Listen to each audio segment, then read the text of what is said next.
Assalamualaikum warahmatullahi wabarakatuh. Selamat pagi, siang, sore, dan malam dimanapun kalian berada. Sebelumnya perkenalkan, nama saya Aprilani Kartika Putri.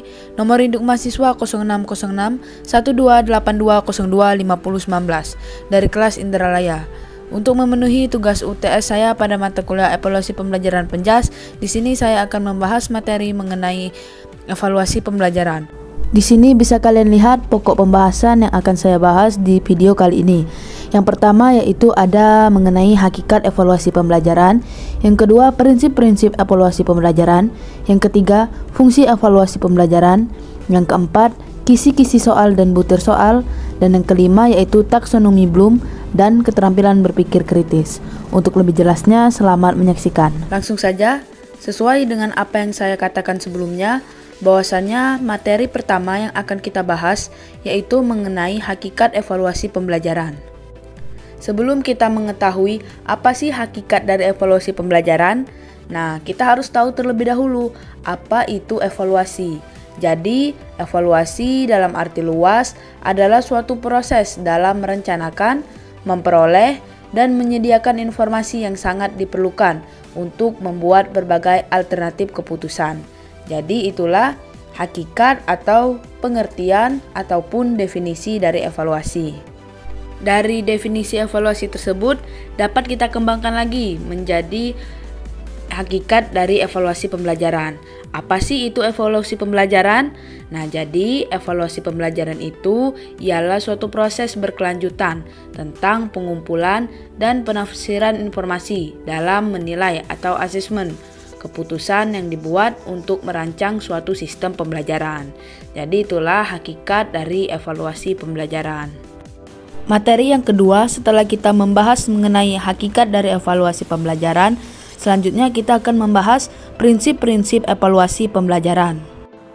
Juwita mengatakan dalam bukunya Evaluasi Pembelajaran tahun 2012 halaman 21-22 bahwa untuk memaksimalkan pelaksanaan prosedur dan hasil evaluasi, beberapa prinsip umum sebagai pijakan. Di antaranya yang pertama, prinsip kontinuitas. Prinsip kedua yaitu prinsip komprehensif. Yang ketiga, prinsip adil dan objektif. Yang keempat, prinsip kooperatif. Dan yang kelima, prinsip praktis. Jadi, saya akan menjelaskan apa itu kelima prinsip tersebut. Langsung saja kita memasuki penjelasan mengenai prinsip-prinsip evaluasi pembelajaran. Kita memasuki penjelasan mengenai prinsip yang pertama, yaitu prinsip kontinuitas. Prinsip ini yaitu digunakan karena pembelajaran merupakan suatu proses yang kontinu. Maka, evaluasi pun harus dilakukan secara kontinu. Hasil evaluasi yang diperoleh pada suatu waktu harus senantiasa dihubungkan dengan hasil-hasil pada waktu sebelumnya, sehingga dapat diperoleh gambaran jelas dan berarti tentang perkembangan peserta didik. Itu merupakan penjelasan mengenai prinsip kontinuitas. Prinsip yang kedua yaitu prinsip komprehensif. Prinsip ini dalam melakukan evaluasi terhadap suatu objek. Misalnya, pendidik ingin mengevaluasi peserta didik, maka tidak hanya mengevaluasi satu aspek saja, tetapi seluruh aspek kepribadian peserta didik itu harus dievaluasi, baik yang menyangkut kognitif, afektif, dan psikomotor. Prinsip yang ketiga yaitu prinsip adil dan objektif. Kata adil dan objektif memang mudah diucapkan, tetapi sulit untuk dilaksanakan. Namun, kewajiban manusia adalah ikhtiar atau berusaha. Dalam kaitannya dengan proses pembelajaran, maka semua peserta didik harus diperlakukan sama tanpa pandang bulu. Selain itu, pendidik juga hendaknya bertindak secara objektif, apa adanya sesuai dengan kemampuan peserta didik. Evaluasi harus didasarkan atas kenyataan, berupa data dan fakta yang sebenarnya, bukan hasil manipulasi dan rekayasa. Prinsip selanjutnya yaitu prinsip kooperatif. Pada prinsip ini, dalam kegiatan evaluasi, pendidik hendaknya bekerja sama dengan semua pihak. Semua pihak yang dimaksud seperti orang tua, sesama pendidik, kepala sekolah, termasuk dengan peserta didik itu sendiri. Hal ini dimaksudkan agar semua pihak merasa puas dengan hasil evaluasi dan merasa dihargai. Dan prinsip yang terakhir yaitu prinsip praktis. Pada evaluasi pembelajaran, praktis mengandung arti mudah digunakan, baik oleh pendidik itu sendiri yang menyusun alat evaluasi maupun orang lain yang akan menggunakan alat tersebut. Untuk itu, harus diperhatikan bahasa dan petunjuk mengerjakan soal. Jadi itulah kelima prinsip yang digunakan dalam evaluasi pembelajaran. Materi selanjutnya yaitu mengenai fungsi evaluasi pembelajaran. Berdasarkan Undang-Undang Sisdiknas Nomor 20 Tahun 2003, Pasal 58 Ayat 1 menyatakan bahwa evaluasi hasil belajar siswa dilakukan untuk memantau proses kemajuan dan perbaikan hasil belajar siswa secara berkesinambungan. Adapun fungsi evaluasi pembelajaran menurut Juwita pada tahun 2012 halaman 14 adalah sebagai berikut. Itu terdapat 4 fungsi. Yang pertama, fungsi formatif, yang kedua, fungsi somatif, yang ketiga, fungsi diagnostik, dan yang terakhir, fungsi penempatan atau placement. Di sini saya akan menjelaskan keempat fungsi tersebut secara terperinci. Langsung saja kita memasuki penjelasan fungsi yang pertama, yaitu fungsi formatif. Bahwasannya fungsi formatif yaitu penilaian untuk mengetahui hasil belajar yang dicapai oleh peserta didik setelah menyelesaikan program dalam satuan bahan pelajaran pada suatu bidang studi tertentu. Nah, apa sih tujuan dari fungsi formatif ini? Jadi, tujuannya adalah untuk mengetahui hingga mana atau sampai di mana penguasaan peserta didik tentang materi yang telah diajarkan dalam satu program satuan pelajaran. Jadi, itulah yang dimaksud dengan fungsi formatif dan tujuan dari fungsi formatif itu sendiri. Yang kedua yaitu fungsi sumatif. Jadi apa sih fungsi sumatif itu? Nah, jadi fungsi sumatif adalah penilaian yang dilakukan terhadap hasil belajar siswa yang telah selesai mengikuti pelajaran dalam satu semester atau akhir tahun. Jadi fungsi sumatif ini dilakukan setiap 1 tahun sekali atau tiap semester. Nah, tujuannya dari fungsi sumatif ini untuk apa?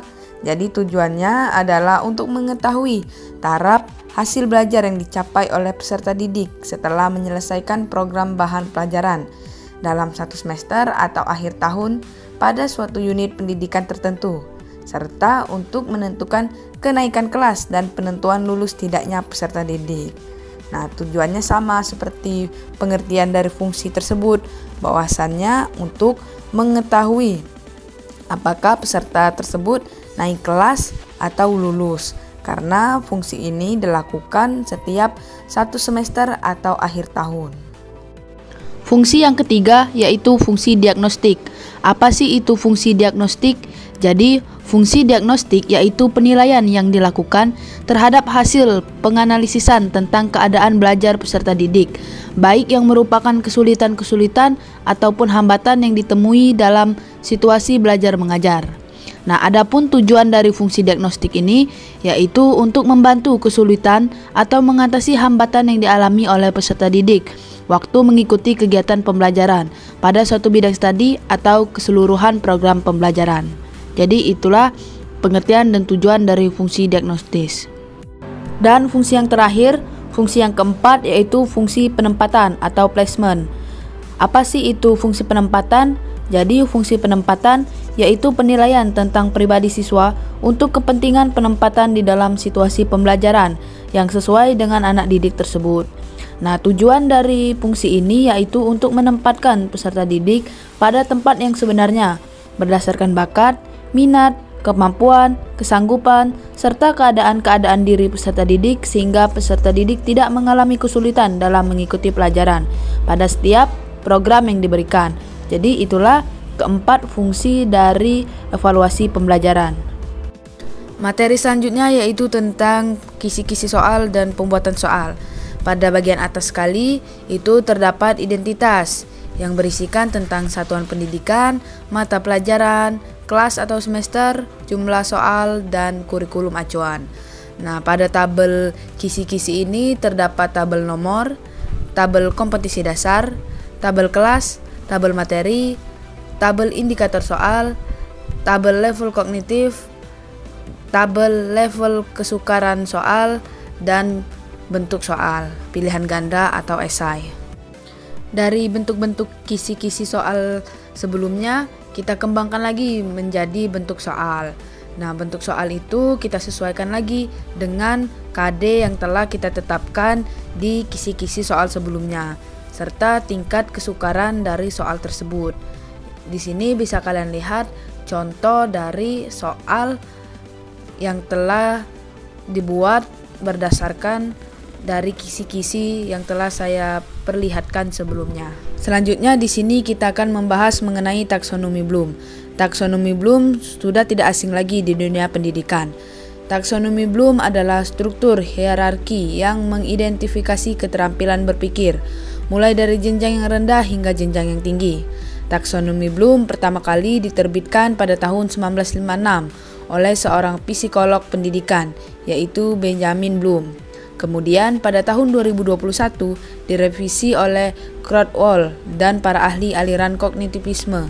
Hasil revisi ini yang kita kenal dengan revisi taksonomi Bloom. Taksonomi Bloom dibagi menjadi 3 ranah, yaitu ranah kognitif, ranah afektif, dan ranah psikomotorik. 3 domain tersebut penting dalam pembelajaran. Sebagaimana yang kita ketahui, ranah kognitif berisi perilaku-perilaku yang menekankan aspek intelektual seperti pengetahuan, pengertian, dan keterampilan berpikir. Ranah afektif berisi perilaku yang menekankan aspek moral yang ditunjukkan melalui perasaan, nilai, motivasi, dan sikap peserta didik. Dan ranah yang ketiga, ranah psikomotor, berisi perilaku yang menekankan aspek keterampilan motorik. Baiklah, mungkin itulah yang dapat saya sampaikan pada video kali ini. Jika ada salah-salah kata, saya mohon maaf. Kepada Allah saya mohon ampun, dan saya ucapkan terima kasih kepada Bapak dan Ibu dosen pengampu. Saya akhiri, wabillahi taufiq wal hidayah. Wassalamualaikum warahmatullahi wabarakatuh. Salam olahraga.